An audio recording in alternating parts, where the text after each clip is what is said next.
Hi, I'm Clive Coutinho, and I'm a life and wellness coach at Luke Coutinho's Holistic Healing Systems. I want to talk to you today about self care because today is the 24th of July and it's International Self Care Day. And what I'm going to share with you today are the bare essentials of what self care is all about. What does it mean? What are the benefits of it? And how can we maximize using self care as a part of our daily routines in order for us to live the best version of our lives? Let's put it that way. So, this video is going to be broken down into three main parts. Number one, they're going to be the benefits, or and how self care can really be good for us, our growth, and just about all parts of our well being. Number two is going to be the types of self-care and what each of those types mean and what are examples. We might be doing some of them already, and we might not be including some of them in our routine as of now. And the third part is going to be an activity which consists of 7 questions that I'm going to ask you. Questions that you can reflect on, questions that you can introspect on for the next week or for today, since today happens to be International Self-Care Day, to make sure or to check whether self-care is indeed a part of your routine or not. And if it is it enough, or is there room for more? Is there room for more improvement, or can you have something else brought in to make it a little bit more interesting, to perhaps touch upon some of the types of self-care that you're not currently looking at? So before I get into all of that, let's first understand a little bit more on self-care and what is it exactly. Now, most of us initially think of picking up the phone and booking ourselves a massage at the spa, or a vacation, a road trip, or going somewhere for the weekend, binge watching Netflix on Saturday night, or binge drinking for that matter, or being out with friends and thinking that I'm looking after myself, I'm enjoying myself, I'm having a good time, so that means I'm caring for myself. There's lots of other things as well. None of these are wrong. There's really no right or wrong that's happening here. But what self-care should ideally mean is something that we are truly doing for ourselves. Now, for example, when we go to book ourselves something, right? You say, I need time off. My body's aching. I can hear my joints creaking. I need to go and get myself a massage. So that way I can relax. I'm in that environment that induces such calmness, etc. But what we're essentially doing is we're putting our self-care into the hands of somebody else. Again, this isn't entirely wrong, but when you really look at what extreme self-care is all about, it's about nurturing ourselves. It's about having the ability, having the tools, being equipped to look after ourselves, to do whatever it takes by getting involved in something that requires us to perform it ourselves.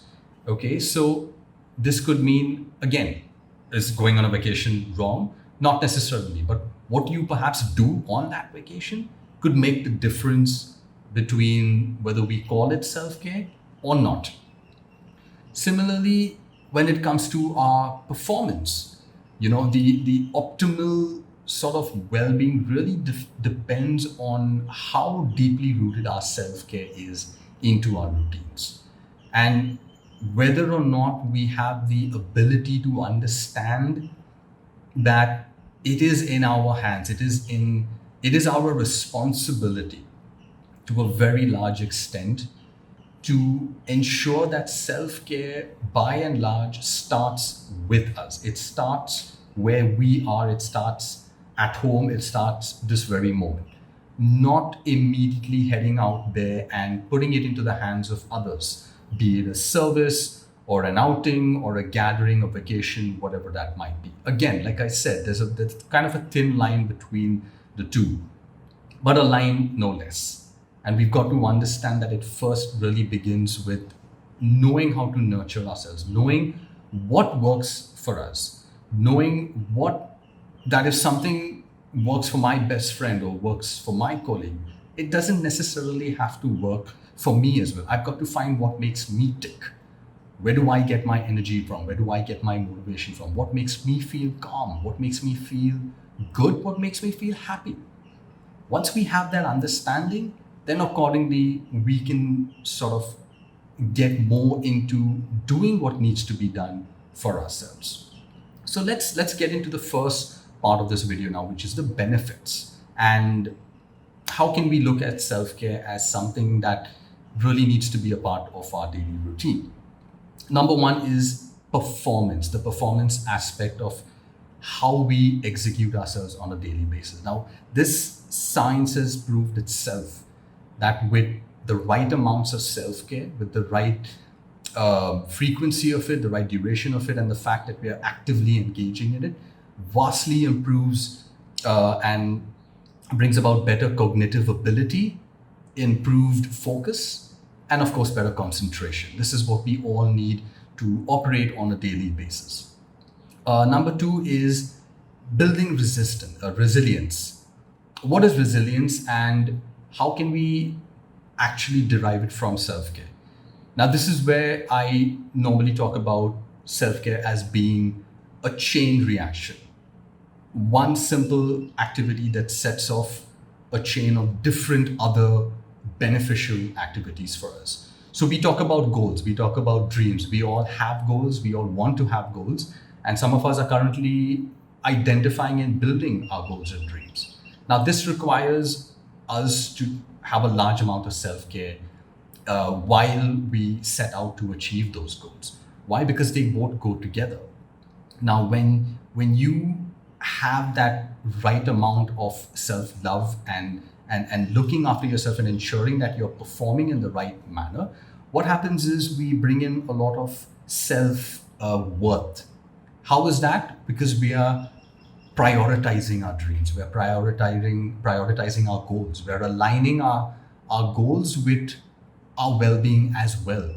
And in the long run, what happens is our self-worth automatically increases. Now, when our self-worth comes up to a great extent, what happens is it gives us more energy, it gives us better productivity, it increases our confidence, it increases our self-esteem, it builds resilience all over again.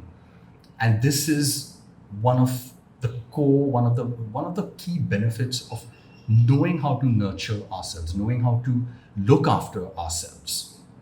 And like I said, goes a long way into just not our goals and our dreams, but even into just carrying out a normal 24-hour day, whether you're a housewife, whether you're an entrepreneur, whether you're a student or a working person. Number three, self-care helps us to move away from daily stresses, daily things that cause us, the anxiety that we all tend to have every now and then, be it from work, be it from our personal lives as well. So self-care activities and taking time off to do stuff that distracts us helps us with dealing with all of these stresses. It also allows us and it teaches us to be more giving. Why is that? Because self-care triggers off the release of a lot of feel-good hormones and chemicals in our brain that eventually, move into our bloodstream and into our body. And that's where we get into that giving mode. And it's good because it makes us feel good about ourselves as well. And it gives us a better idea of what service really means. It makes us more humble. It brings in humility. It can be done anytime, self-care. There isn't any particular duration that is required. It's not something that someone's going to have to think about, oh gosh, I've got to now think about doing such, taking time out for myself when I'm already so busy. It doesn't have to be that way. Self-care can be as long as 30 minutes to an hour to a couple of few minutes as well in between your work, in between your day. It really depends on what it is you're doing and how you intend to get the benefit out of that particular activity. So it's basically very versatile. And that's something that I think we can all use to our advantage. And finally, self-care helps with solitude. It helps us with reconnecting with our inner selves in a much more efficient manner. It helps us to understand what it is to be alone. How can we be with ourselves? And when we are alone, what are the things that we can do? What are the things that fully enable us to really connect with what's going on otherwise in our lives? We think, like I said at the start of this video, self-care to most involves going out there and getting a service from somebody, or being with a group of people, being with friends, being with family, and those are all good things. But what about when you are alone? There are massive benefits to that. Are we, number one, capacitated to do that? Are we able to do that? Tomorrow, if we have another pandemic that hits us, what are we going to do for self-care? We can't just run to the spa or the salon or organize a party for the upcoming weekend. No, we've got to learn how to deal with it ourselves. And that comes from being comfortable with solitude, from connecting inwards, from finding new ways to be more creative, to build mental resistance, emotional resilience, to be more productive. Why? Because we understand ourselves better. We're able to actually have conversations with ourselves while being in silence. And apart from that, just noticing what else otherwise is going on with us and why we behave certain ways and why we do what we do. So self-care, again, brings out the benefits of solitude over here. And this is something that otherwise we fail to acknowledge or include into our day. Now, let's move on to the 5 types of self-care. There's many, once again. There's many. It can vary from person to person. But what I'm going to be talking about are 5 generic categories that more or less cover everything that falls under the umbrella term of self-care. So number 1 is physical self-care. Now, classic examples of this include exercising, going to the gym, yoga, fasting, the act of fasting for our systems, breathing, deep breathing, whether it's in the morning, whether it's in the afternoon, or whether it's in the evening. So these all come under the physical category of self-care. And then we've got emotional self-care. Emotional self-care can be things like journaling, writing down our thoughts, not just when we have bad thoughts, but even when we have good thoughts. Writing, setting out our intentions for the day. Writing how our day went when we, settle down at the end of the night before going to bed. So basically writing down, journaling. Listening to music, different types of music, different kinds of effects. It's each one to each his own, as they say. Social media detox. Learning how to embrace a bad day, learning how to not give in to our emotions, but rather understanding what went wrong, analyzing our mistakes so that we don't repeat the same, having conversations with ourselves, writing it down, and then seeing what it is that we can do differently the next time, being more aware of our responses. Social media detox, I mentioned before this. This is one that sort of, translates to other categories as well. We'll come to that. But again, social media, taking a break from it every now and then. So we don't have our, feelings and emotions through the roof and because of what we are being exposed to and what we are watching. Then we come to the third category, which is a psychological self-care.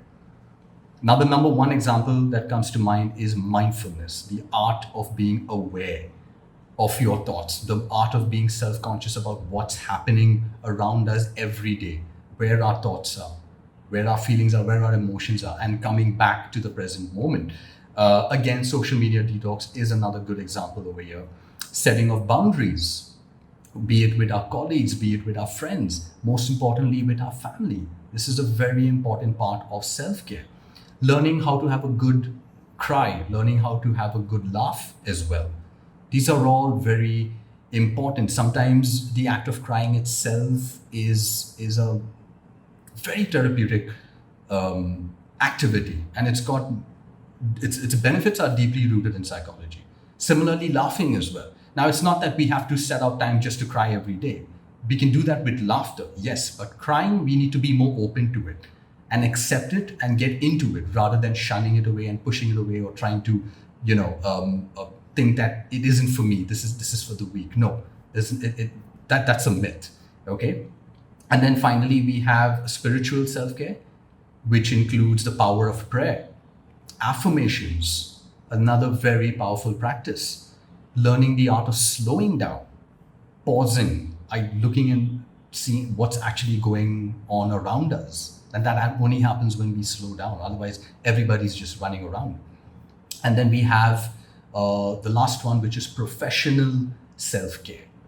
This comes from building of routines every day, having learning how to organize your day, getting involved in hobbies that are good for our intellectual health, mental health, that challenge us, that enable us to be more creative, whether at work or at home as well.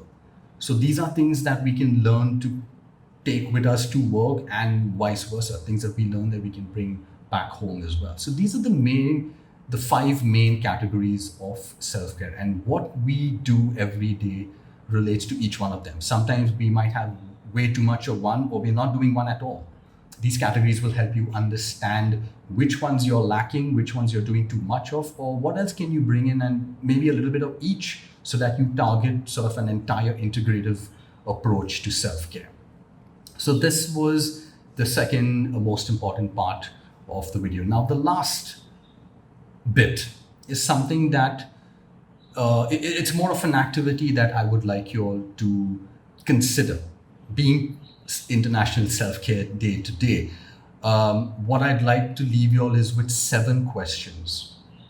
7 questions that you can ask yourself, be it today or for the course of the next 1 week. You can pick one question for the next 7 days and answer these very truthfully, very honestly. You can even answer all of them at one shot if you like. There's nothing like it. And once you have these answers down, then try to figure out, am I doing enough? Is this enough of self-care for me?